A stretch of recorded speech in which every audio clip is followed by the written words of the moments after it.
The immortal fragrance of God is released in the holy temple, and the feeling of devotion rises upward as sweet incense from myriad hearts. Blessed ones, in the joy of God there is wrought more beauty than man is ever aware of, for the transcendence of the power of love to exalt the angelic host and to bring feelings of compassion to all for the evolutions of God is beautiful to behold and to dwell in. The tabernacle of God is with men, and the Lord abideth all around them who hold reverence for him and for the great ascended host. I am come this day in the beauty of cosmic holiness and wholeness to consecrate the power of your vision to the future of your existence, that you may see beyond the span of the years and the segments of time into the glorious vestibules of eternity, where eye hath not hitherto beheld, nor has entered into the heart of man the wonders that the Most High hath prepared for all those who love him. And now I say, let the power of love expand in all. Let the flame of love rise upon the sacred altar of the heart, and let men know that God is with and in them in a most extraordinary manner to produce those God feelings of purity that shall give them the essential power of vision that sees beyond the years and the span of mortality and is able to act as the power of a cosmic guideline, a cosmic lifeline into the very center of universal consciousness for the freedom of man. This is the anchor cast behind the veil, which mankind may use in the manner of a mountain climber who is linked together with others of the band climbing toward the pinnacle of attainment.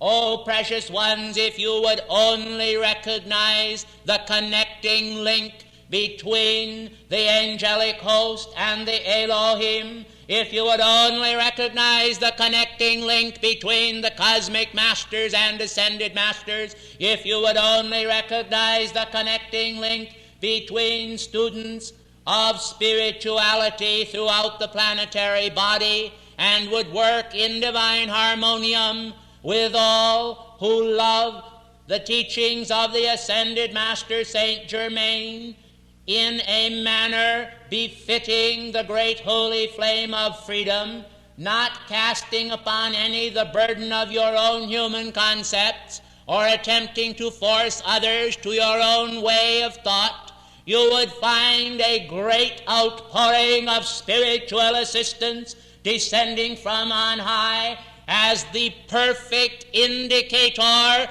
of any given moment, which would enable you to have that spiritual finesse of being similar to the ascended Master Saint Germain prior to his ascension, which enabled him to outpicture, even before the angelic hosts, the fullness of God's great ray of wisdom in those divine diplomatic manifestations which he exhibited at the court of France and before the crowned heads of Europe. I call to your attention that the wonders of divine diplomacy are an endless succession of cosmic victories which enable mankind to overcome the darkness of shadowed mortality which surrounds the mind of man because of the contagious emanations poured forth through the massive fluvia of human creation. which will never in God's world be a source of freedom, but always a source of oppression to those who submit to those conditions which are imposed or attempted to be imposed upon their being. Now, in the holy name of freedom, I say to all, let the power of your vision expand.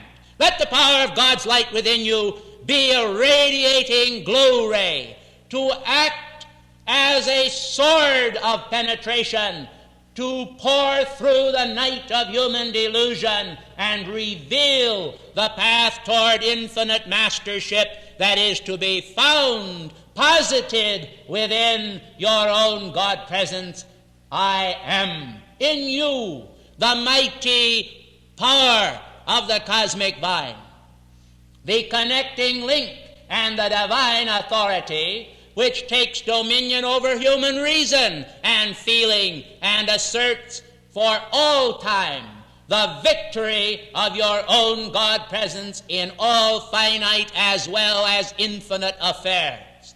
You must have the self-same sense as your beloved Saint Germain has attained to, that the victory of God is a cosmic reality, and that cosmic reality is connected now and always has been with the very force field of the pulsating God flame, your own fleur-de-lis, radiantly expanding its power from the altar of your heart. The mighty threefold flame, then, ought to expand day by day the wisdom, power, and love of God in consecrated adoration and a flow of its radiance out into the world of form, not to keep it dammed up as a point of containment within your being, as though by so doing it would multiply itself. For you need not fear that when you send this radiance forth into the world, it will create new patterns of radiant energy and a complete replenishment of the divine ideal and radiance within the force field of your own heart and being. I am come then this morning to show you that the pathway to the promised land is available to all upon earth who will hold their consecrated attention upon their divine presence and recognize the power and assistance of the ascended masters in their teachings to mankind in the use of the violet transmuting flame and the violet consuming flame and the great fire breath of God and the purification of the energies of man by the balancing of all karmic conditions in a glad, free gift of love to God, a complete willingness to accept the onus and responsibility of that which man has created, you will find that you will be fitting yourself into the yoke of the Christ, who in pure meekness and delight did offer himself as oxen connected with his own partner, so as to plow the fields of the world for the growth of the divine seed. For to all he giveth his own body of substance, and to all who are of him he giveth his own seed, the seed of light, whereby there is sustained in the force field of identity the complete complementary patterns which will bring about the unfoldment of the divine design in a miniature replica of that which God would do below as above for all. The power of transmutative vision, then, must be recognized. The power that flows forth through man will also extend itself to elemental life, and so within the hearts of man shall gratitude be born anew to bless the fields and the mineral life of the planet, the air and the fire elements, with the great God radiance that has sustained you and made possible your sojourn here. I say then, let a mounting crescendo of gratitude pour through you to the precious elementals and builders of form for all that they have done to make life possible as it now manifests And remember, precious ones, that the power of spiritual vision can be transferred to them, for they are great mimics and have hitherto mimicked mankind in their erroneous outpicturings, producing thorn and thistle to manifest in consciousness.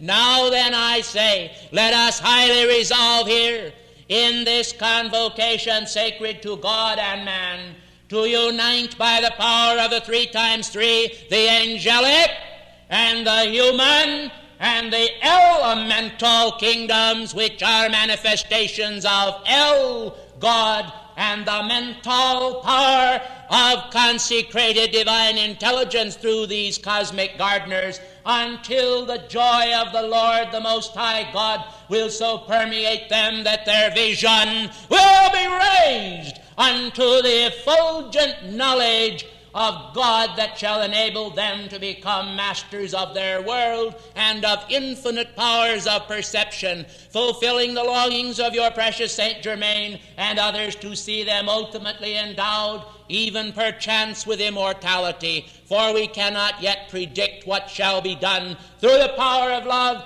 as its torrents released through our hearts flow through your own, to bring about a administration of cosmic justice long overdue. Now, as I withdraw temporarily from the force field of this room, breathing the promise of hope that I come again with a fuller opportunity for cosmic service, let me breathe upon you in the name of the 7 mighty Elohim, the holy strands of light substance that renew the covenant of the power of the eye, the vision of being, which all can together affirm as I am. Let all know that in the stillness of the pool of being there is reflected by calm knowing the image of God and his likeness. May its radiant form of spiritual power, love, and wisdom breathe forth over the waters of energy referred to as emotion, energy, motion, and movement, until all are stilled in their being to know the I am God, the divine Theosophia, the outbreathing flame of immortality. I thank you in God's name, I am, and bid you adieu.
Most gracious one, the mandates of God excel all human ones and affirm for all time the mighty bastions of liberty, which are so united with the Spirit of God in man. I come then this morning to say unto you all that the web of darkness has been broken, to say to you that the great holy strands of light, liberty, and perfection have interpenetrated that web of sinister darkness and shadow, and have brought new rays of hope to the world waiting for the dawn of this golden age. And yet, in all cosmic honor, I must call to your attention that it is but a beginning, and tell you now that that which shall be done in days ahead shall require a more magnificent and radiant sacrifice, a more radiant attention upon the powers of light, and a closer holding of the hand of God, that this nation and world may be steered clear of all of those conditions and pitfalls into which mankind can place themselves by reason of lack of attunement with reality and with purity of consciousness. While I am speaking to you, precious ones, I desire to call to your attention the wondrous gift of consciousness which you all share.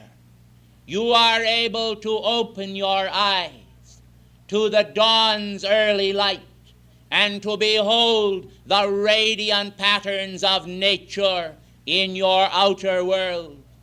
But you are also able to open your spiritual eyes, if you will, and to see the face of God and His own radiant love, a face of cosmic virtue and purity, a radiant image of the perfection of life, which He would infuse and press through your flesh form until those flesh forms do reflect the great glory of immortal spheres. The higher octaves of light do indeed at times penetrate and interpenetrate into the very spheres of consciousness in which you dwell, so that it can rightfully be said that heaven is very near. Now, precious ones, will you then behold with me what the meaning of liberty is? It is not mere license to indulge the consciousness in every form of human emotion or thought. The stream of consciousness in all of its purity flowing through you must be watched. And you are the watchers of your own world and the thoughts that you permit to flow across the screen of your mind and heart. Your feelings, precious ones, must also be watched, and diligence must be pursued by the students of great light, that they may permit that light to shine forth into the world as new streams of hope for liberty to come to those who do not yet have the selfsame degree of cosmic understanding which is given unto you. I am a cosmic mother, and I know the meaning of the hearts of the world's children when they cry out in travail and are standing in any form of bondage. I know the great travail that comes through ignorance, and I also know the great travail that comes through disobedience. But I am able also to turn to those happier times in contemplation of human action when I see enlightenment and illumination taking its radiant throne in human consciousness. When I see the dominion of God and His holy will established in human affairs, I am able also to take notice of those happier times in human events when individuals do pour forth from the chalice of their being of the full vestments of cosmic mercy, which is locked in the secret closets of their heart, where abideth the dwelling place of the Most High. Now, precious ones, in this day and age, when you are emerging through the power of chrysalis into the radiance and splendor of this new golden age, I hope that you will recognize that no peril is so great that the power of light cannot o'ercome it, that no peril is so strong that it ought to make you tremble in fear, that no peril is so strong that it cannot be set aside, for the power of light and virtue and right stand fast in this generation as in all days of old, to sustain those individuals upon this planet who by right attunement and devotion determine that they shall not be moved from those positions and stances of divine righteousness which are the requirements of every hour. I come to you then this day bearing a message not only for America and for the people of this nation and continent, but for the people of the world. I say to all, do not bask in human content and stagnation, but recognize that the torch of progress which has been passed to this generation must be sustained by each individual. For themselves, that the great power of light and light's perfection continue to be established not only upon these shores, but in all lands. I call to your attention that with the close of the Olympic Games held in Tokyo, the song did rise toward heaven of the great Lemurian anthem known in your time as Auld Lang Syne. And this song was sung of old by the priests of Lemuria as the continent itself passed down into the deep waters of the Pacific. I say to you then that this symbolic ritual of the passing of the torches of achievement ought to come to men and women in this day and age as a great onus of inspiration, whereby their hearts will take renewed fervor from the sparks of heavenly fire that pass into the consciousness of all illustrious figures that have ever inscribed their records upon the pages of humanity and its deeds of achievement. Nobility and honor and virtue are the requirements of every hour, not only of past ages, and virtue today is the requirement and need that must be used by the youth of the world in breaking through the web of darkness that has so tightly bound them and held them in unparalleled bondage in this day and age. I come then to bring about a renewal of the ancient covenants. I come to establish the fullness of the radiant light of the Holy Spirit that is active in the hearts of all people and yet is diminished in its control factor insomuch as they themselves are not aware of that control factor, nor do they invoke the presence of life through the power of the Holy Spirit to take radiant control of their actions. If mankind were more enlightened, if they were more aware of karmic responsibilities, and of how that each action brings its reaction and counteraction, they would institute right measures at all times, not only in their own lives and affairs for this day and age, but also for others, making invocations and calls for those who are out of the way and abiding in the gall and bitterness of error, that they might come to a greater measure of understanding. I call to your attention, precious ones, that the life which beats your heart is also the life which beats the heart of all mankind. You do not then differ so much in the manifestation of life, but in your acceptance of the pressure of life in its right action. And this is what is necessary in this day and age, that mankind accept the portion of their immortal inheritance and cast aside the old habit patterns which have not brought them their freedom and their entree into cosmic dimensions of spiritual achievement. Oh, precious ones, how often have I been made aware of mankind's great longing for attainment? How often have I recognized the travail of hearts both in the day and in the night? How often have I been called upon to dissipate fear and all of its terror from individuals who stand up and behold the confusion of life and do not know which way to turn? Precious ones, if you will only recognize how that each of you can be a vital part of life to assist all mankind through your invocations to the hierarchy and to me, you will offer more of your time to the ascended masters and their great consciousness.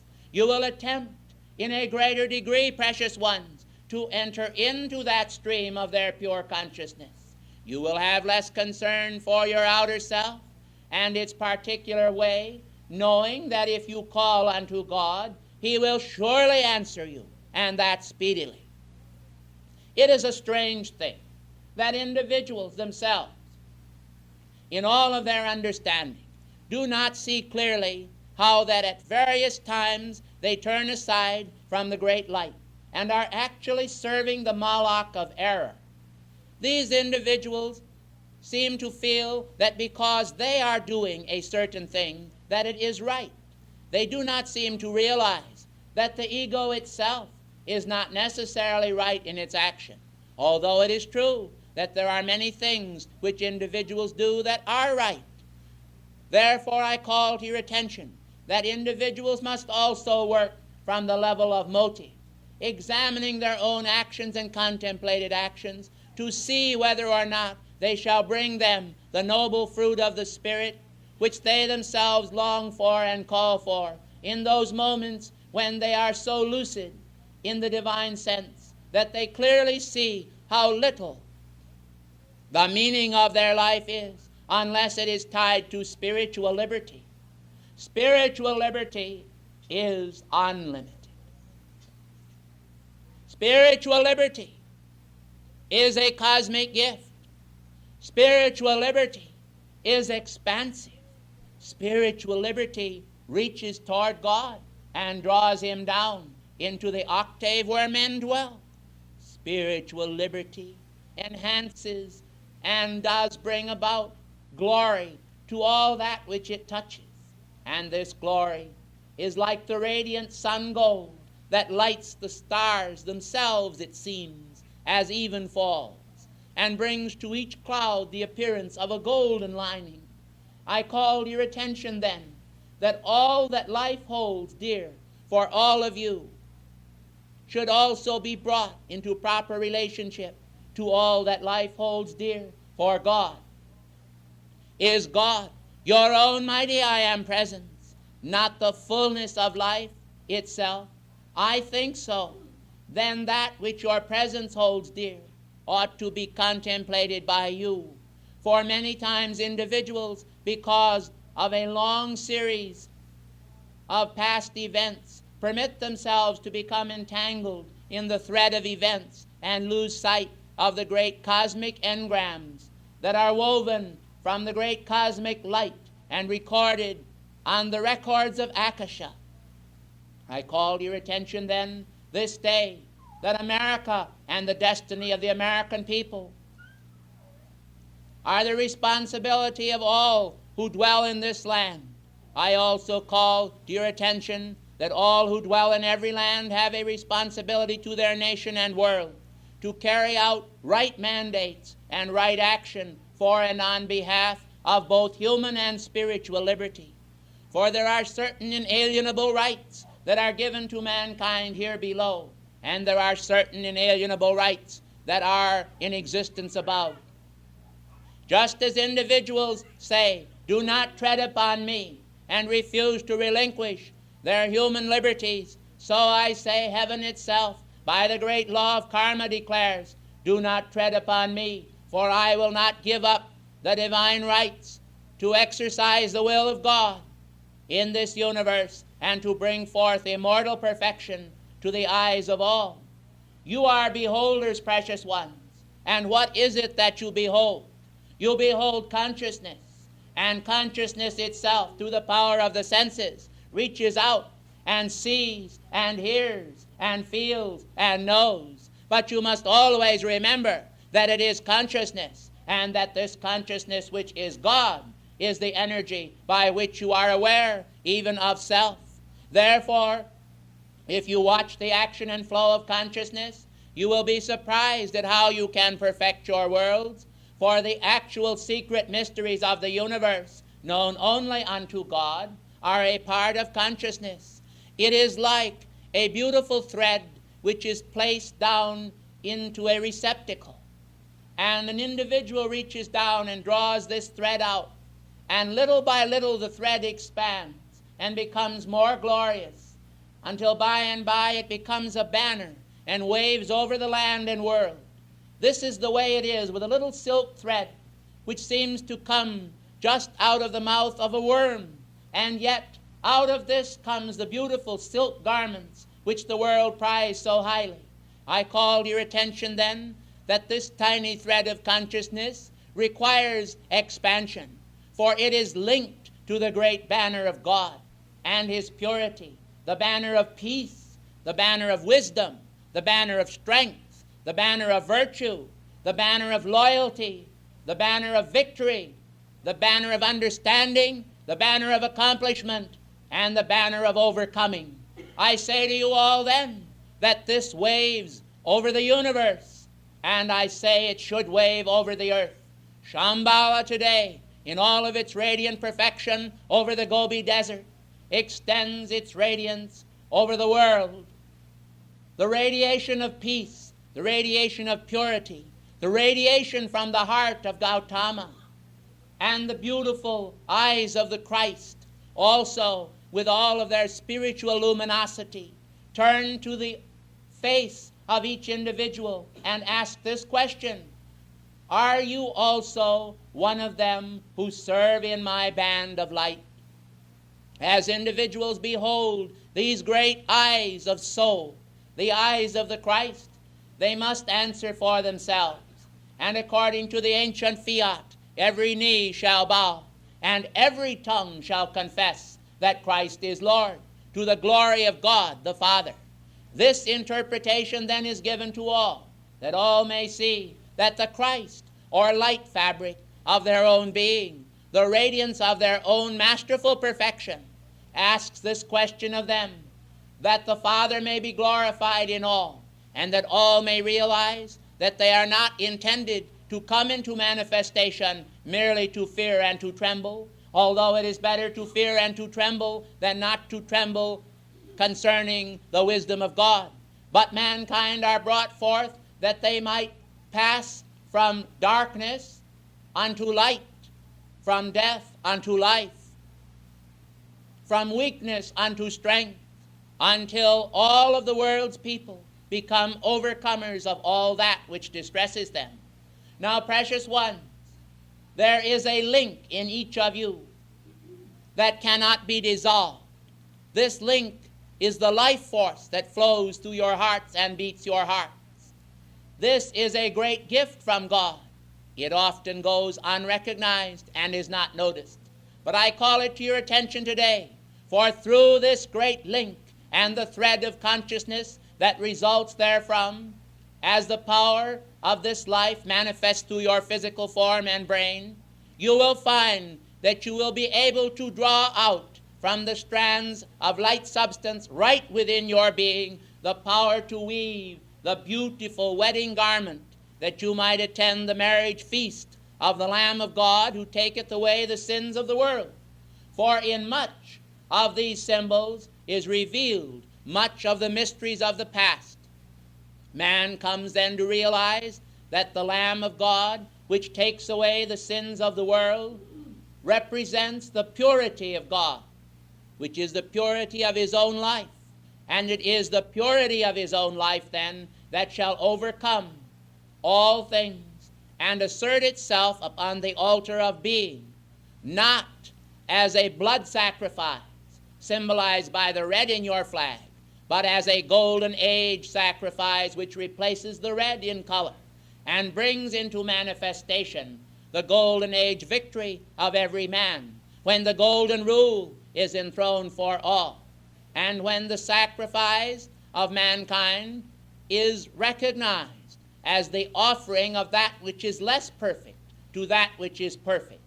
Therefore, man recognizes the need to slay the self of imperfection upon the altar of being, and to accept the purity of the Lamb of God, which takes away the sins of the world, until the scarlet thread becomes the golden thread in the flag of victory over this nation and the world itself.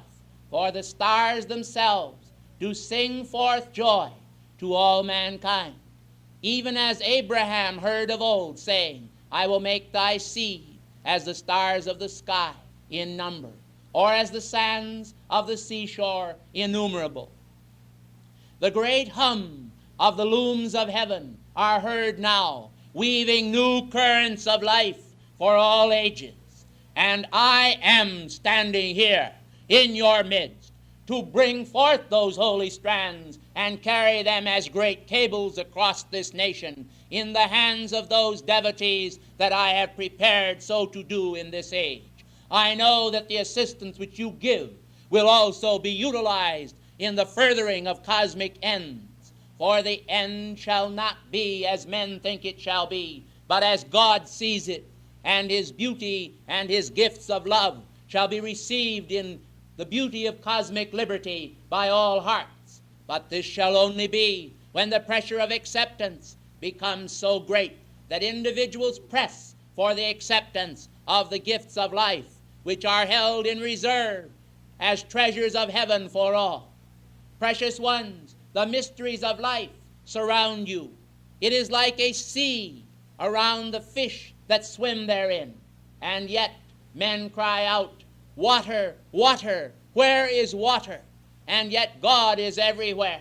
He is everywhere, beaming forth and streaming forth his radiant cosmic liberty. Yet men walk in darkness and confusion.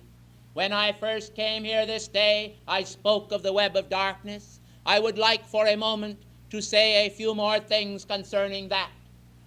The web of darkness has been actually woven of energy that came forth from God. And this energy has itself been misqualified by human thought and feeling, not only of the few, but of the many. This has been fostered by the darker forces that have attempted to hold mankind in bondage and has caused all manner of distress to the world. These ties have reached out their fangs and tentacles into all areas of life and have caused such distress as to be almost unmentionable. Yet today, I tell you, precious ones, as a result of the tremendous calls that have come forth from the students of America and the world, there has been a lifting of some elements of the potential destruction that has threatened the world. And yet, it is necessary that eternal vigilance, which is the price of liberty, continue to be exercised in all that you do. For you are not working, precious ones, for a moment. You are working for eternity. You are working forever. And therefore, you must recognize that that which you do is not the action of a lifetime, a mere segment of your cosmic identity, but is for forever. When you behold the sunrise, it is forever. When you behold the sun at noonday in all of its glory and radiance, it is forever. And when you behold the sunset, it is forever. For all of the cycles of spring and of summer and fall and winter and nature and birth and passing and all are a part of the schema of creation. But, precious ones, I call to your attention that the sacred fire breath is intended to infuse mankind toward his own ascension in the light and the overcoming of death as beloved Jesus did.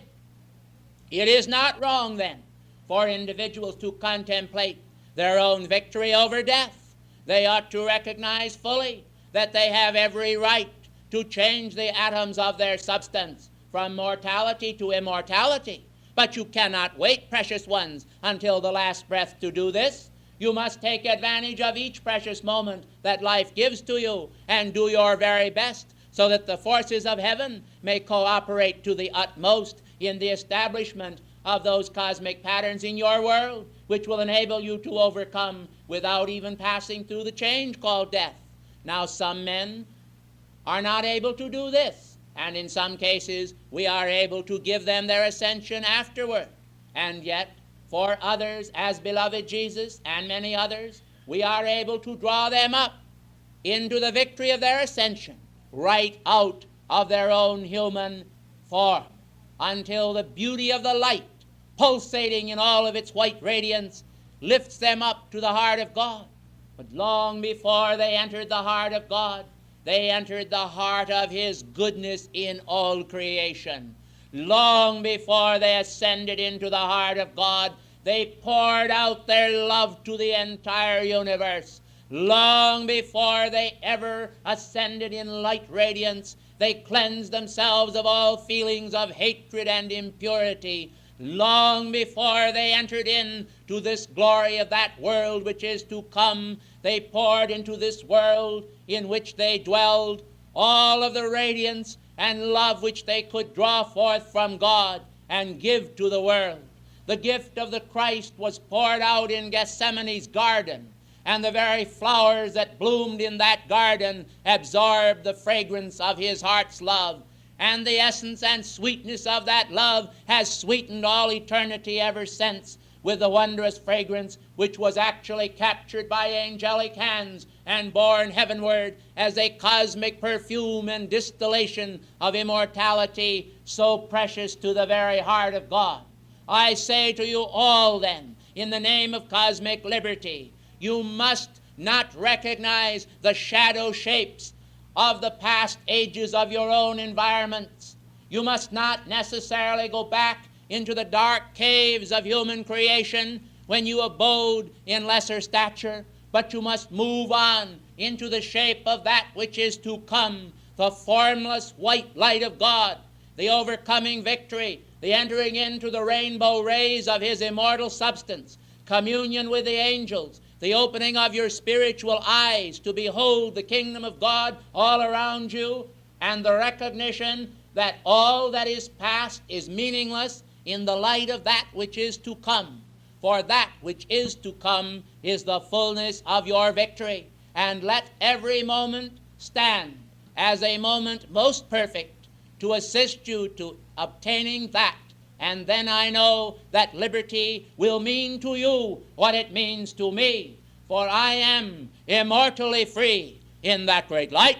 I am immortally free in God's consciousness. I am immortally free in victory. I am immortally free in eternity. And I am immortally free to come here this day and speak to you in this time-spatial continuum. Precious ones, do you see then the meaning of this? You do not lose your life when you give your life to God. You lose your life when you selfishly seek to retain it and restrain its expansion on behalf of the immortal plan. Ladies and gentlemen, people of America and the world, enter into the fullness of the plan as God Himself envisioned it, and you shall know no disdain for that plan, but only boundless cosmic admiration that shall cause you to feel the buoyancy that I feel as I am speaking to you, that has echoed down through the ages and centuries and goeth on forever. Awaken then as Rip Van Winkle from his sleep and recognize that the sleep of the centuries has no meaning for you when you understand that God's liberty is yours. Ladies and gentlemen, in the name of cosmic liberty, I thank you.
Ladies and gentlemen of heaven, I bring to you the outpouring of violet flame substance from my heart. I call to your attention now that the fulfillment of every ascended master concept is at the door. We do not count or reckon time as some men do, for we know that the compassion of God liveth with men in their hearts and in the fulfillment of the mysteries of God which have been ordained from the foundations of the earth.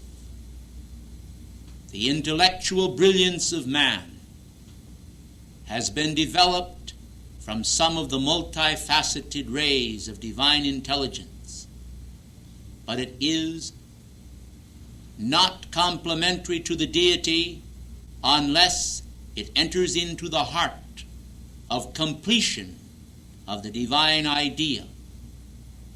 So long as mankind are content with a pseudo-manifestation of intellect which is not charged with the holy radiation of the great central sun, they will exist half slave and half free.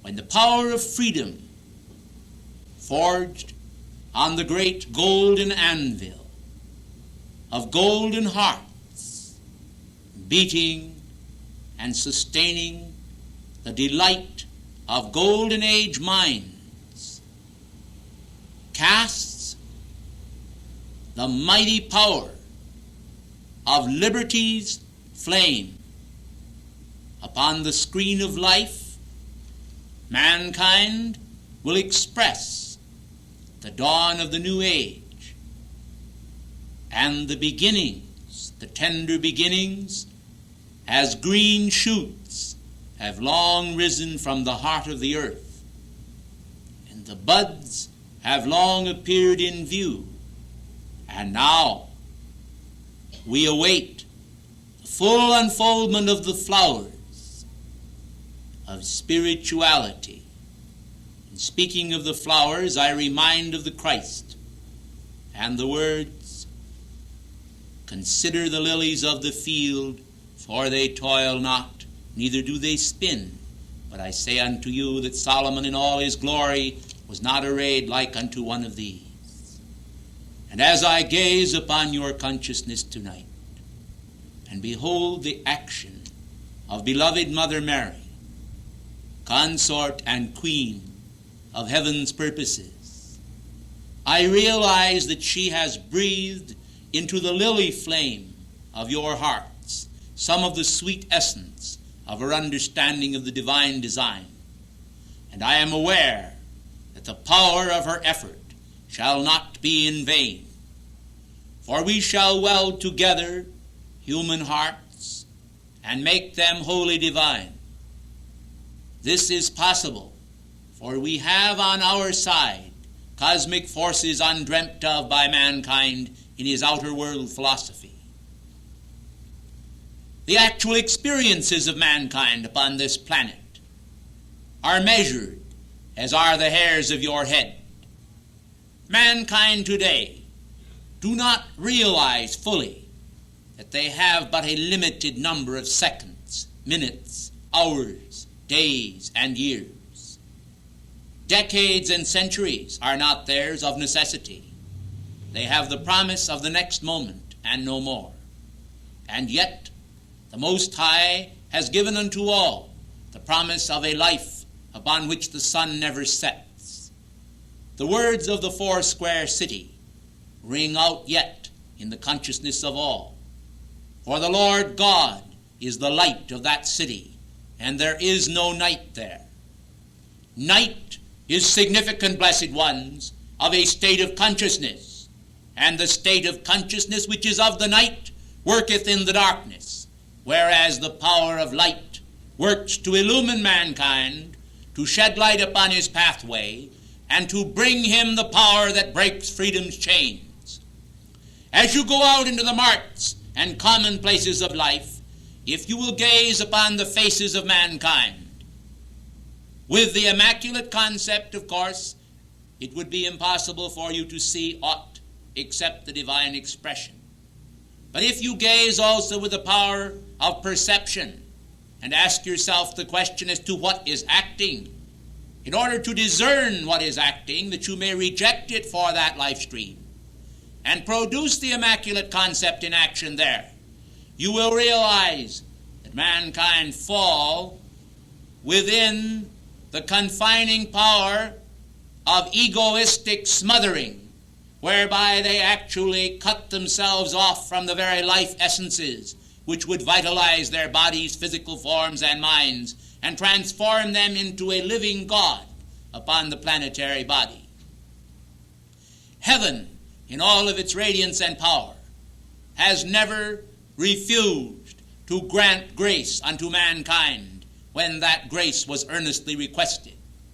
As I gaze now upon the great karmic record of the entire planetary body, I can find no score where any individual has ever asked of God for some specific assistance in regard to spiritual grace, that prayer went unheard or passed unnoticed. I am aware then that the unfailing light of God always bestows upon mankind within his thought and feeling world the very immediate answer that is the requirement of each moment. The unfortunate part in connection with its release is that mankind are often not aware of the proffered gift, and consequently they continue to palaver and to talk and to cry out unto God for a release of the immortal substance after the substance has already been released into their force field, and they take no notice of its release and do not accept the gift. If mankind then would be more prone to have the faith that is the requirement for all who would ask in faith, they would recognize the immediate release of immortal light substance into their worlds, and they would seize upon it as the treasures of heaven. Then the great tides of life would flow, and the forces of freedom would drive into mankind's consciousness with all the power of a golden spike, and mankind would feel the energy flowing through their being and body and mind, an infusion that transforms and lifts up. Meanwhile, mankind are pierced by the thorns of life and the enervating experiences that result and stem from the degeneration of one ego played against another, causes a dissipation of mankind's energy which is frightful to behold, and a complete desecration of the power of freedom itself. I urge, therefore, that mankind recognize their own God freedom more and more from day to day, to study to show themselves approved unto God, workmen who need not be ashamed, but rightly dividing the holy word of truth, which is spoken unto them by God. For of old the messengers of God have spoken, and the sounding forth of the message of freedom has gone unto the ends of the earth, that freedom is not completely and universally manifest, is not the fault of deity or of the ascended host, but of those recipients who have not recognized the grace, the descending power, the magnificence of all that God hath given and hath wrought among mankind. He continues so to do, and will, not only this present hour, perform a service of great magnitude for the earth, but for all people and for those yet unborn, establishing the old boundaries and stretching them even beyond, so that progress is possible in this your time and in his good time, which is the cycles of eternity and immortal substance. You call me Sanctus Germanus, holy brother. You pay allegiance and fealty to my love for you, and you make calls and magnificent decrees for mankind. Do you think that we do not know, that we do not see, that we do not feel your love?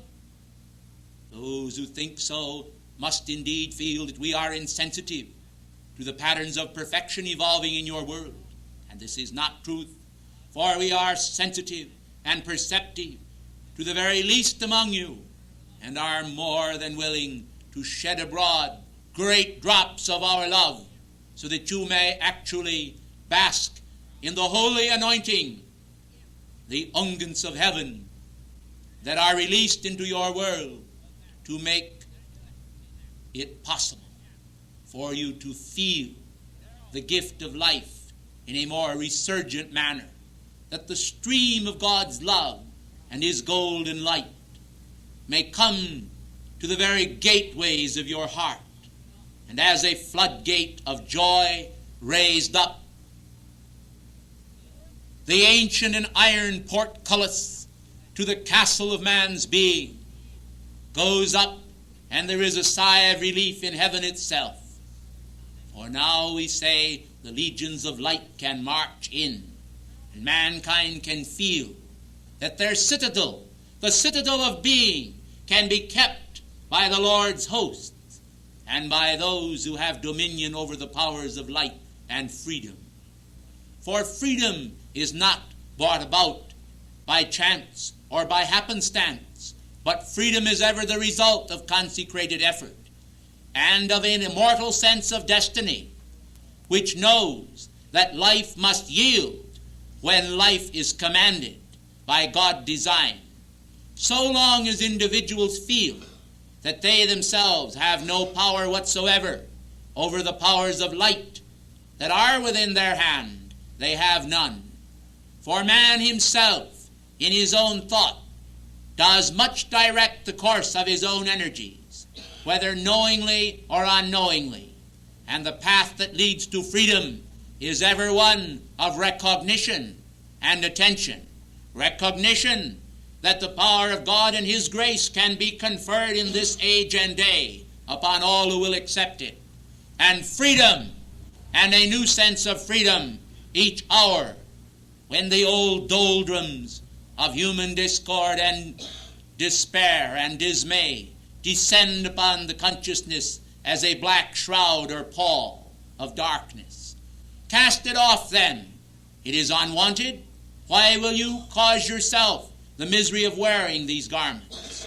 I say, be free, and know that God's love will free you from every condition you do not want. You do not need to submit to the old power of binding habits of thought and feeling, simply because individuals have, for a number of years, entered into a certain concept and manifested the mold of old recalcitrant substance, does not mean that they must go on for the rest of their life, seeing the rest of their life is eternity, manifesting the self-same old bestial designs that have caused them such discomfort. I say now, cast aside this beast and the consciousness of burden. Accept in its place the way of the Christ. Know then that the thorns which once pierced your feet need not continue to do so, for straight paths have been made, by the ascended masters and their consciousness. We have penetrated every single step of the way from this planet onto the highest path of light.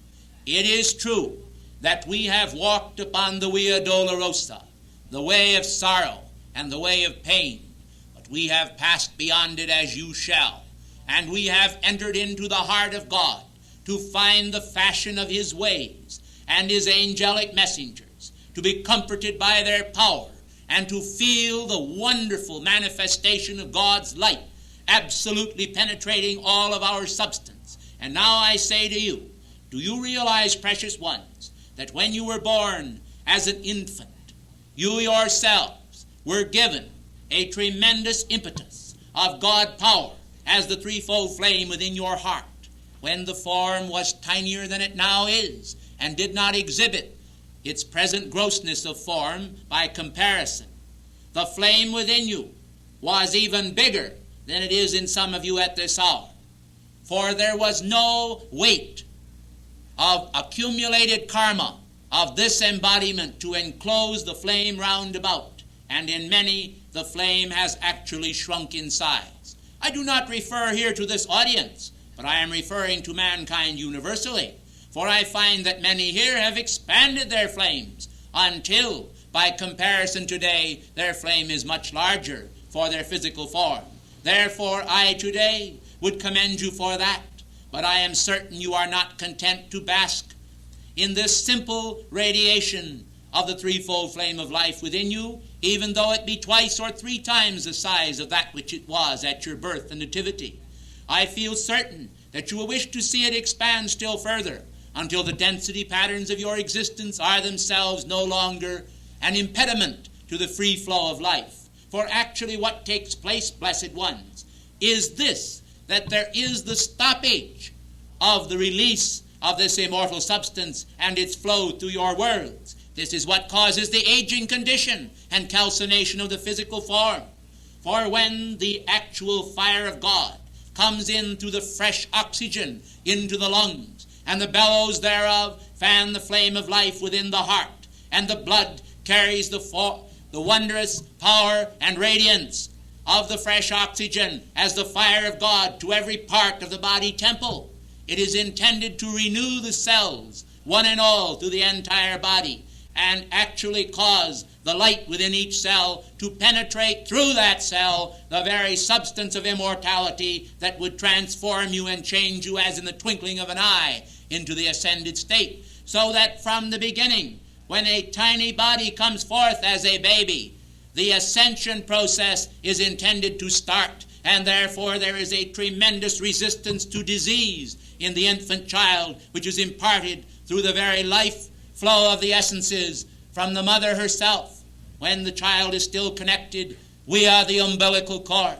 Precious ones, however, with the severing of that cord and the individualization of that which was a dual manifestation for a period of gestation, it is necessary that the life then shall be as it were upon its own, and the individual now becomes transferred from the umbilical cord of the mother to the umbilical cord or the silver cord connecting with its own divine presence, and life flows individually per se into the individual's world. It is intended, however, that a gigantic penetration of this substance shall occur, whereby the silver cord shall be enlarged upon, and more energy shall be drawn forth, so that mankind in this day and age, rather than diminish their lifespan to the appointed 70, might expand it, as in the days of old, when the giants roamed the earth, having the very first love of the Holy Spirit manifest in the great size of their physical silver cord, and the drawing down of a tremendous power of the radiance of their presence into their world, which gave them continuity of life far beyond the presently appointed span of mankind. I remember many years ago when Ponce de Leon sought the fabled fountain of youth outside of himself and went into Florida in search of that. I remember how that we inspired upon him and tried to tell him many times from inner levels that the fountain of youth lay within his own power and grasp, right within his being.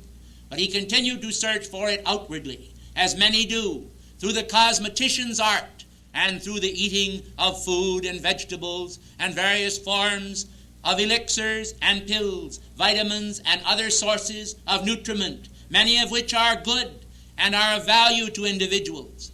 And yet the very power of life itself lies within the great germinal seed of God, locked within the God flame within their heart. When men will realize the sacred and secret method of releasing a penetration of this holy flame within each cell of their body, they will have regained the lost secret of youth, and rejuvenation will be possible for many. I tell you, precious ones, that if they do not rejuvenate themselves outwardly, they will have such a tremendous flow of the God flame within their heart that they will be inwardly rejuvenated, and when the moment of their ascension comes, as it did to David Lloyd, I tell you that the very appearance of age will actually fall from their countenance at that moment, and their hair will be restored to its own natural pristine glory. The radiance and purity of the color which shone forth in the tiny, fine, gossamer baby hair will manifest then again in its full-stranded glory of ascended master perfection. For indeed, I tell you, ladies and gentlemen, the power of the angels is in your hair, and your hair is actually a manifestation of the great light radiance which is manifesting within the brains of the elect. When your hair, blessed ones, is permitted to grow, it is intended to be an action of expanding light rays. And this is the reason why St. Paul, in the days of the early church, did accentuate the growing of long hair in the women, and did recommend it unto them, saying that it was a shame for women to have short hair. But the fashion of this day has changed somewhat, for the power of hair is not recognized by the women. Awake, I say, and recognize that I, St. Germain, am speaking to you. Do you think this is an ordinary occasion, one in which you can fall asleep, as it were? I tell you, when you fall asleep, you open the door to the sinister force to drive in and to prevent a continuation of our addresses. We are giving you this address in order to vivify your life and to make you children of the light and the dawn. Why will you sleep then, when you can watch with the very presence of God in your life? Won't you please be seated?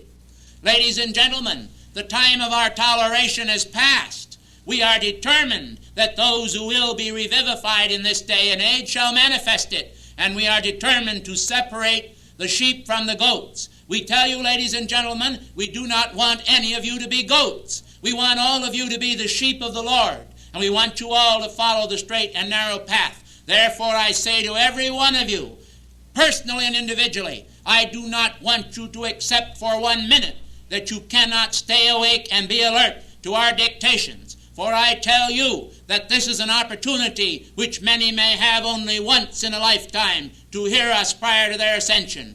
And there are some individuals who have only been given one opportunity to hear an ascended master dictation and have rejoiced ever thereafter for the release of that holy substance which has changed their lives. Others have had countless opportunities to have our words poured forth in a very torrent of divine love, which often was not recognized for all of its glory and pristine purity, and the power which it could bring into their lives if they would accept it and drink deeply of the draught of immortal life. So long as individuals do not drink deeply of the draught of immortal life, it is merely a surface experience which cannot at best do more than cause them to marvel at its expression.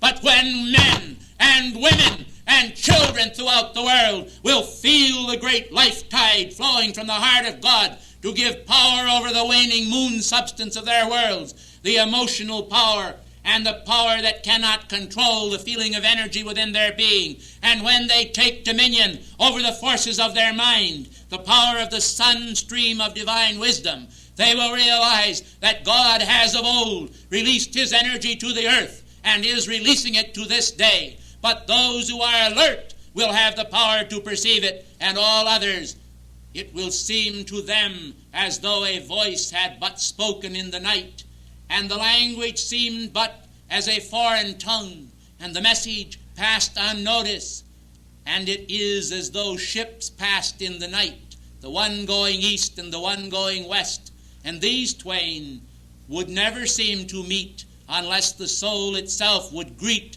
the celestial dawn of the sunstream's radiance within the heart of the morn. For then, when this great shaft of light comes forth from God's own purity, Gabriel shall blow his horn, and they that are in the graves of human ignorance shall awaken to hear the voice of the Son of God, uttering forth the similitudes that are indeed causes for heavenly gratitude, for they stem from the very root and flower of heaven's own power over the desert self of mankind, that raise him to the beauty of the new age and the dawn of celestial radiance that shall sweep mankind out of all of their density patterns of imperfection and give them understanding that shall raise the dead in consciousness until the dry reed shall turn green, and the pine trees that have been burned and rendered unfit for habitation by the elementals shall be restored, and the Lord shall open up the continents of the air, and the green tree and the dry shall both stand in all of the fairness of the coming morning of light. And then the morning stars shall sing together for joy, and the hearts of men shall be glad and rejoice. And this great union shall spread throughout the world until the world itself, guarded and sustained by the victory of the great golden eagle from Venus, shall know the power of love to change the world and all of mortal destiny, until the dust of mankind's consciousness is transformed by the renewing of the spiritual covenants made with God into a celestial city upon earth, the vision of St. Augustine, the city of God descending then to become the vision of John the Beloved, that the tabernacle of God is with men, that he is their God, and they are his people. And the light of the Lord God shall make this city indeed a place of refuge to all of the mankind of this planetary body. And as the beloved goddess of liberty, in her magnificent concept inspired upon Emma Lazarus, the immortal lines, "Give me your tired, your poor. Send me these, the homeless, tempest-tossed. I lift my lamp beside the golden door, for the golden door of the dawn of reason and justice and mercy and freedom will come to all and abide in all and remain, and all of the mountains of human oppression shall be removed out of their places and cast into the sea, and the sea shall be no more." And this is the wallowing of human emotion that shall end. Sympathy shall be destroyed to become compassion, and God's boundaries shall be extended unto the farthest individual from the portals of immortality. And the measure of a man shall be known as the measure of God. And the teachers of light shall appear to delight the mind with the purity of divine reason. Understanding shall flow, and the currents of discord shall cease to vibrate. For all will come clear in cosmic purity, men receiving the white stone in which is recorded their new name, the name of their being, identified with the words "I am," shall be a thing of delight and beauty forever, and the glory of the Lord shall wax hot and consume all the iniquities of men. Thus saith the Lord, thus speaketh the God of freedom, for the sake of mankind and for the sake of the holy cause. And now I say, as I part from you, the flaming awe of the celestial hosts as they bow to the great cosmic messengers of light from the great central sun ought to also appear in your consciousness. You ought not to imagine for a moment that you are mortality. You ought to catch the vision and retain it forever, as we do. This is the mirror of perfection. Mirror, mirror on the wall, who is fairest of them all? Why, I am. Thank you.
Most gracious souls, to whom is reserved an immortal inheritance, as I contemplate the magnificence of the ascended Master Ariel, my sponsor, I am reminded that each one of you have been given by God one or more individuals who have sponsored your life before God and have stood by you with the firmness of a conqueror, holding for you when many forces seemed arrayed against you.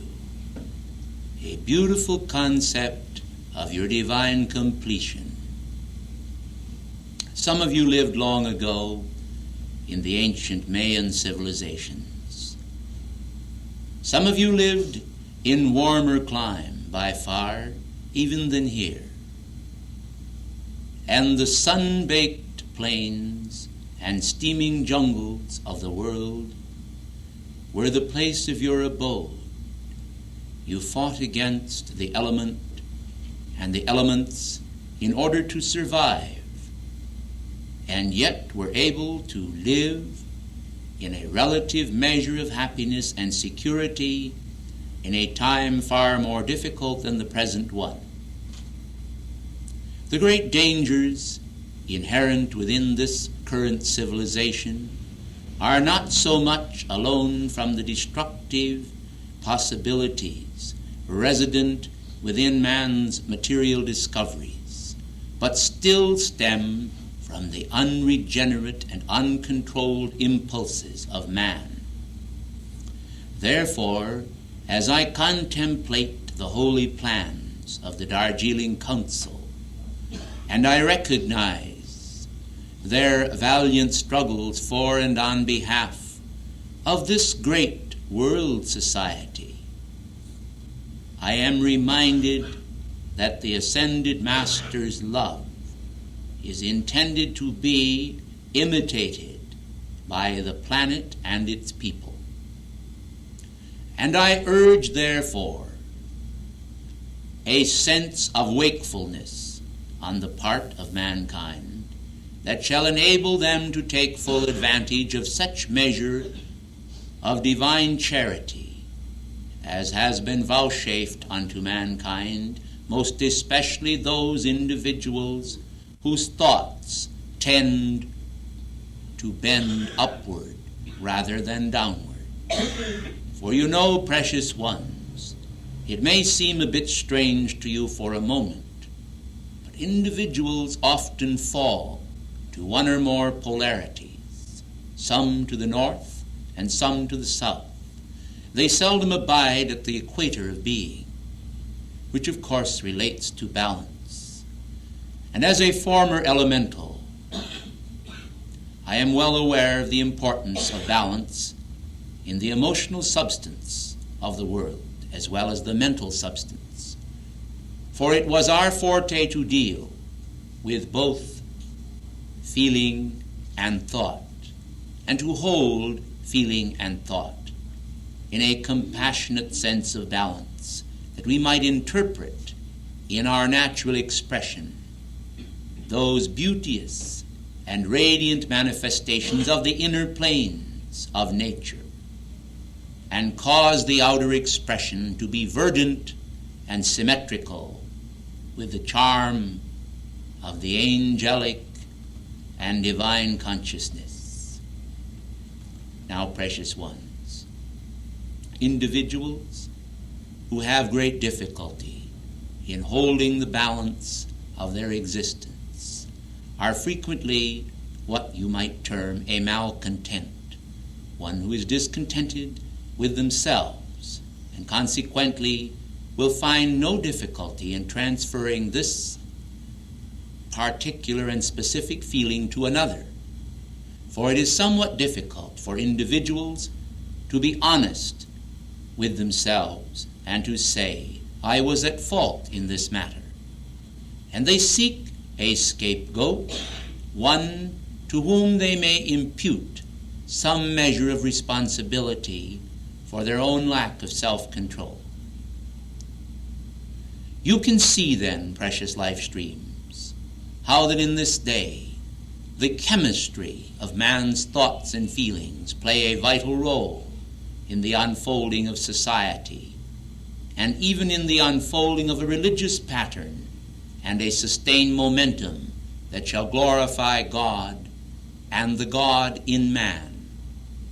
The God in man, the wondrous reality that stirs the soul to regenerate heights, is able, however, to relieve mankind from every negative polarization. A moment ago I spoke of the fact that individuals bend either toward the negative or the positive poles of their existence. For those who lean toward the positive, it is not quite so difficult for them to accept the power of their presence and the divinity of themselves as the pole star of being.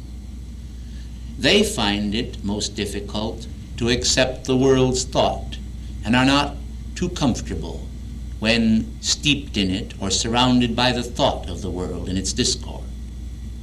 By a like token, those who have a negative bent are often not too content with the very positive outpourings of life, but seem to abide and dwell more comfortably in a state of negation and the downward pulls of life.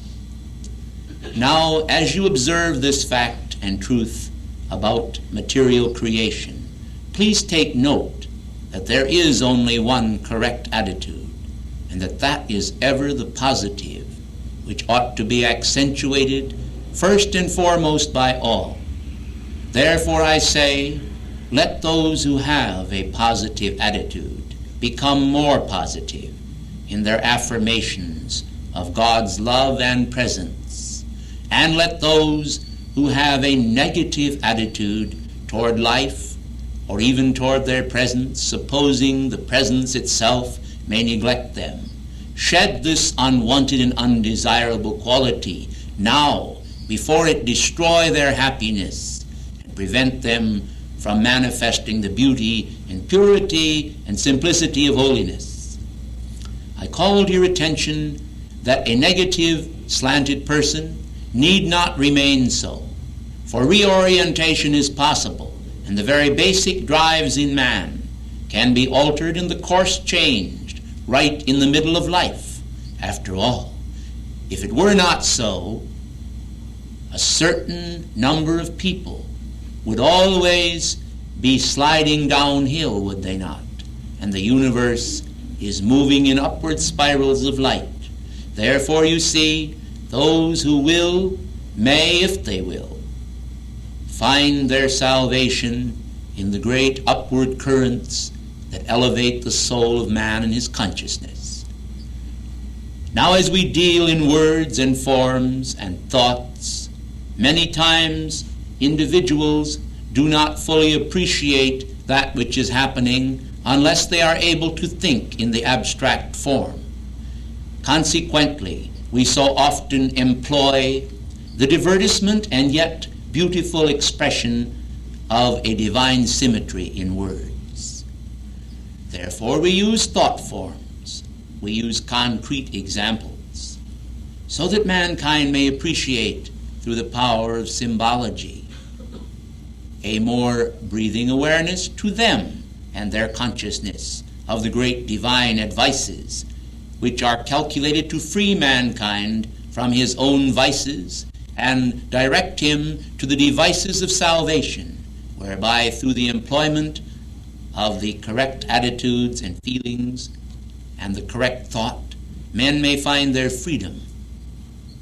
Now I have taken particular note of the fact that beloved El Morya has issued a most magnificent fiat for and on behalf of mankind, and I would like to amplify somewhat the wonderful blessing bestowed upon you this evening last past.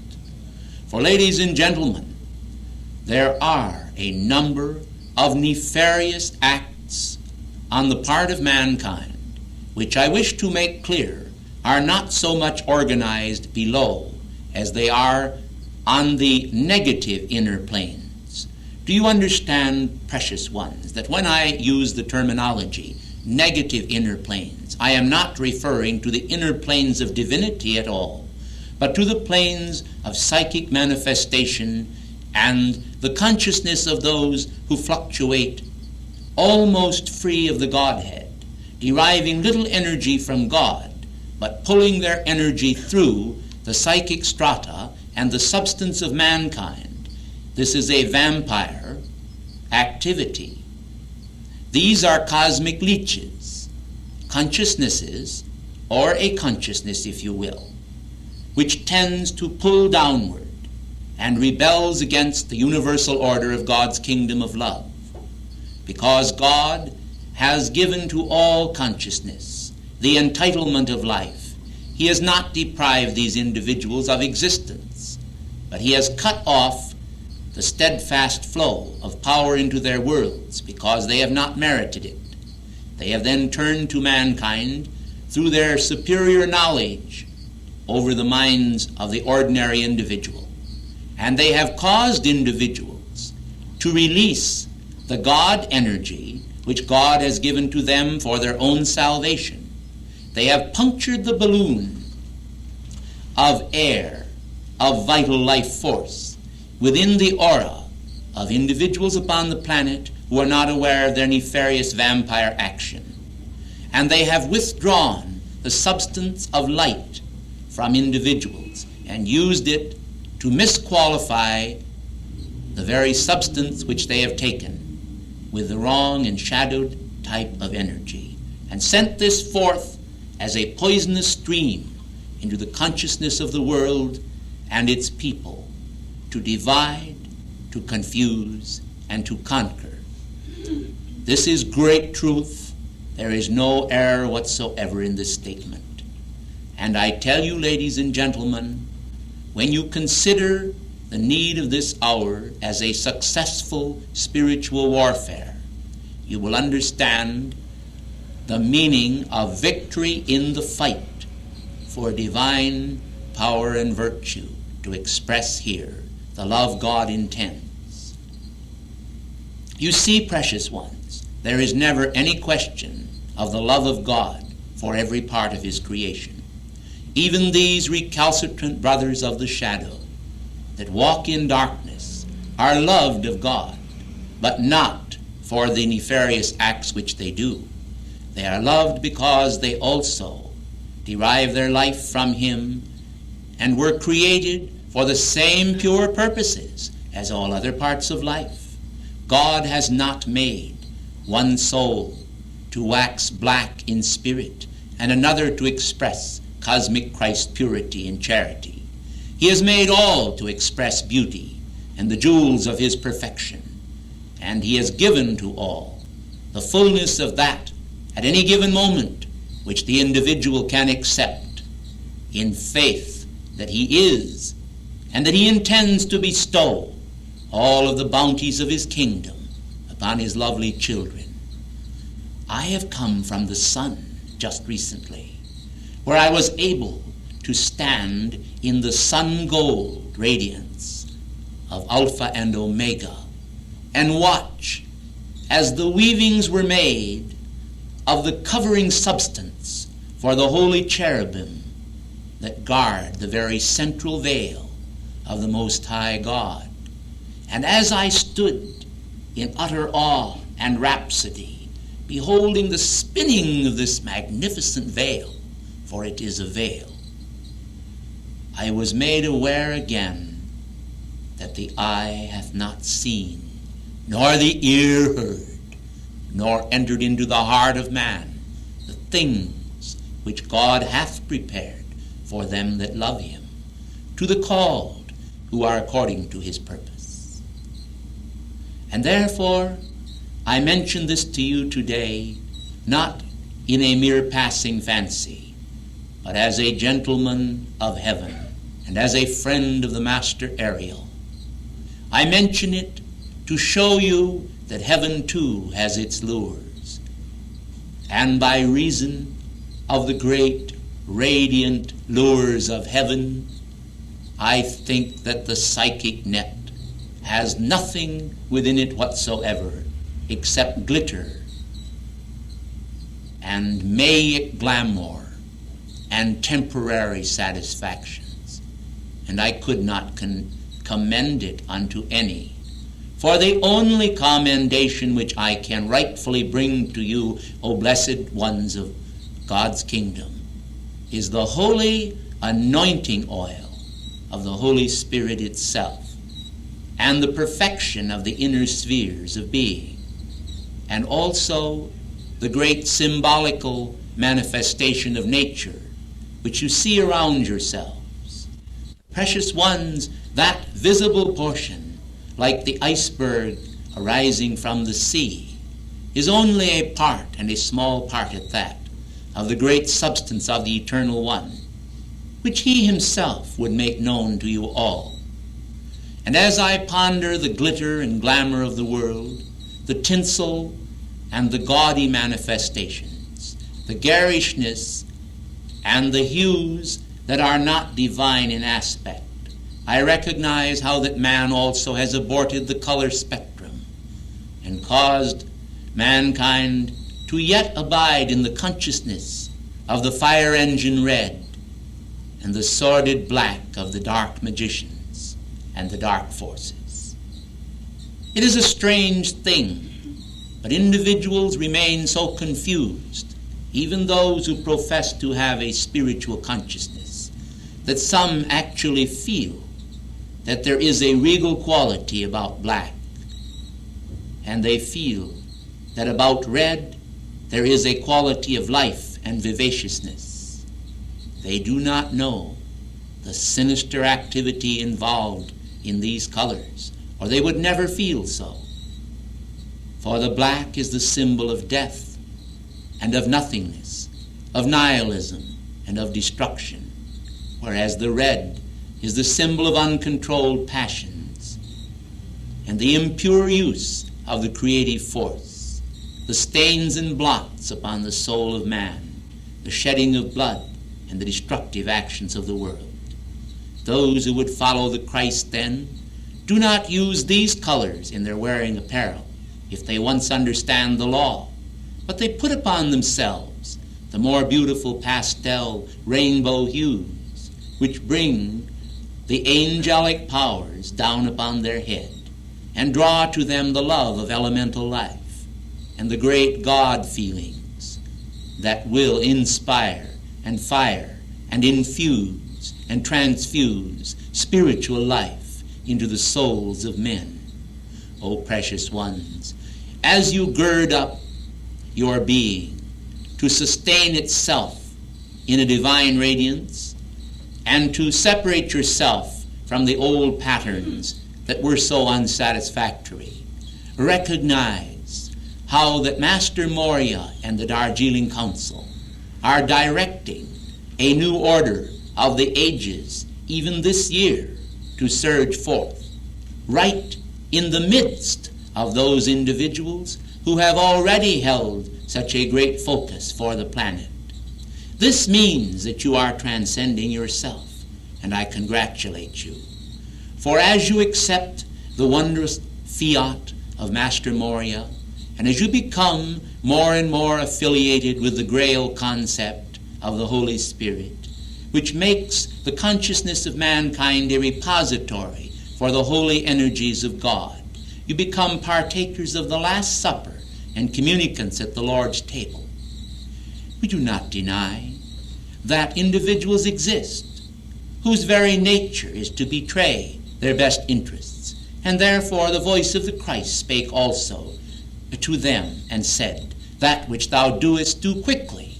For these individuals unwittingly betray the very life that has given them all that they have and are. They shall one day awaken, as did Iscariot, to a greater appreciation of the magnificence of the Master's concept and his love and service to life. The love of the Master is not in one man alone or one woman. The love of the Master is in all. But, like the gold in the heart of the earth, it must be withdrawn. It must be taken to the great furnaces where the holy energies of mind and feeling substance blaze through the gold, and then refined, the dross drawn off, and the beautiful understanding of the new ages made manifest in the refining consciousness. You can see, precious ones, that the state of the world has been dire for many a year, long before you yourselves, and I refer to any here in this room or any who read my words unascended, ever drew breath and were held in your own mother's arms. The world was in a very sad state in many respects. But I call to your attention that it is an emerging state, for the world is coming out of a dark cave of somberness and is coming in to an era where many old conditions are being broken up by the New Age music and by the New Age color and by the New Age consciousness and by that awareness of the Holy Spirit that makes ascended master law understandable even to those who have for years rejected it in a very recalcitrant state of their being, fearing to step forth and embrace the great truth of life. They have held themselves confined into a religious prison, whereas God intended that religion should be a prism rather than a prison, where the beautiful colors of the spectrum of his love could be broken up into its components, and the basic parts of those components distributed still further For one day mankind will understand that the spectrum can be subdivided into almost infinite subtleties of color perfection, each one itself specifically acting to release a precious substance into the consciousness of mankind. You take the very color precious ones of violet. It itself is not necessarily a specific vibratory action as a razor's edge, but it has a broad spectrum within itself of change. And there is a transmutative effect wrought by the use of some of these very subtle points of the spectrum of violet. For example, the deep purple has a different effect upon the life of mankind than the more pink purple color, which in itself has more of the quality of mercy, for it is diluted with a ray of power. You see, precious ones, men must understand that God's laws are infinite, and as infinite, it is possible to split the hairs of the universe until each hair becomes a complete spectrum all of itself, and then to further subdivide even one of these split hairs until it becomes a complete spectrum all by itself.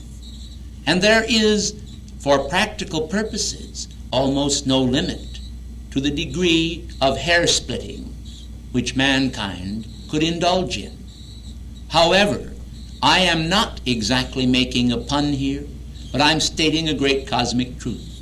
However, for practical purposes, precious ones, you may safely abide in the colors of purple and violet, and unless you become adepts in the use of color, need not be overly concerned as to just what color you shall surround yourselves with, for only your divine presence and holy Christ's self, in most cases, is usually capable of the necessary facility of discrimination, whereby the colors could be separated so as to produce all of the necessary functional aspects that would release into your world the completeness of your being through the employment of color alone.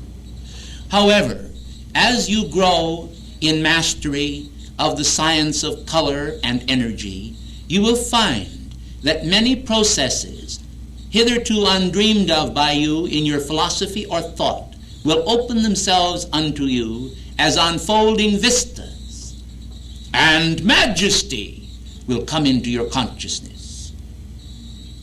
And you know, precious ones, you will recognize that the keys, the orb, the scepter of dominion is actually held within your own hand and not that of another. And then you will say, beloved Fun Way, I am grateful for that afternoon when you conveyed to me in a simple manner my understanding of the scepter of authority over substance and energy and form. For I had somehow fancied that adepts were few in the world and that I was a far cry from an adept. And somehow, beloved Fun Way, you made me able to realize the great power that God had given to me that lay within my grasp and hand as a gift from on high. And so I began to think and to plan and to call from God and the angels and the elementals greater understanding and discrimination. And when an individual came to me with a problem, or when a problem came to me as a source of irritation, I began to search about through the Holy Spirit for a means lying within myself as to how I might refute that condition or change that situation.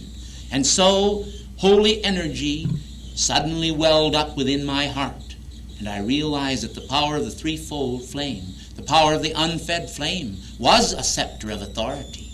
And I realized that I could employ its powers for my liberation and the liberation of others. And then I said to myself, we have all been babes, and although we thought we had knowledge It has only been a little knowledge. Now we shall begin to learn as never before. And we shall not merely experiment, but we shall change our worlds. For God is drawing very nigh to us in this age and expects of us a blossoming manifestation of the rod of power that shall take authority over the world and set the pattern for the new age. We cannot conceive of ourselves, beings of liquid light, beings of essential purity, as spineless, unwilling, distraught, uncomplimentary followers of the kingdom. We are not that. We are flooded with light. We have dominion. We have authority. We have compassion and intelligence and the power to direct our energies. Our spines are straight. Our energies are fine. Our consciousness is radiant. We are masters of our world. We can employ color and form and substance and music and light and energy as God does, for the scepter of authority is within us. And our imaging is the imaging of God. Oh, precious ones, the purpose of this class is now being made known. It is an ascended master class, the class of mastership. For when the harvest feast is done, I think that man shall know that he is one with the power of light that makes on earth all things right and enables all to hear the word well done. And victory shall be established as the perfection of mastery in all who see the great flame of freedom that shall be established in each life. The strife is o'er, and in this consciousness forevermore, I know that you shall win your victory. I hope you realize, precious ones, that our theme is one, and that the masters themselves are determined to let this class be one of harvest accomplishment, to honor the God who is given to all things, that all things in honoring him might the more honor men upon whom he would bestow greater radiance, greater light, greater happiness, more delight. And so, inasmuch as I hear the voice of Master Moria in Darjeeling summoning us to a council pertaining to further activity, which he discussed with you last night, I must take my leave of you and go now to Darjeeling, that I may be a part of that wonderful group of ascended masters whose every thought is for the purification of the earth and the advent of the coming one, the Christ of the world, the master of every man. I thank you.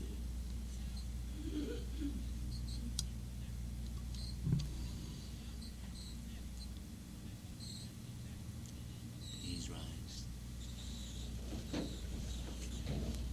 Sign of the heart and the head and the hand to you.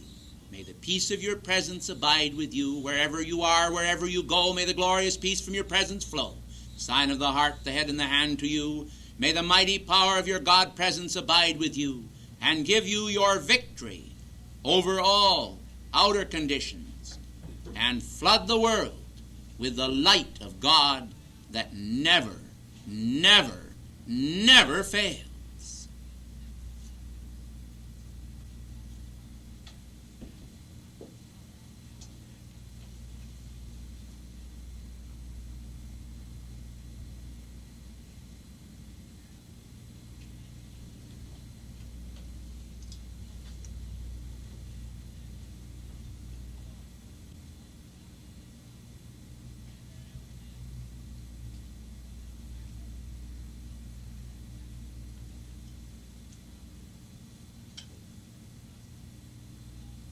I loved Funway, didn't you? We love you, Funway. We love you, Funway. We love you, Funway. We love you today. We love you today. We love you today. We love you to stay. We love you to stay. We love you to stay. We love you God's way. We love you God's way. We love you God's way. And we love you too, Master Maury. And we love you too, Master Maury.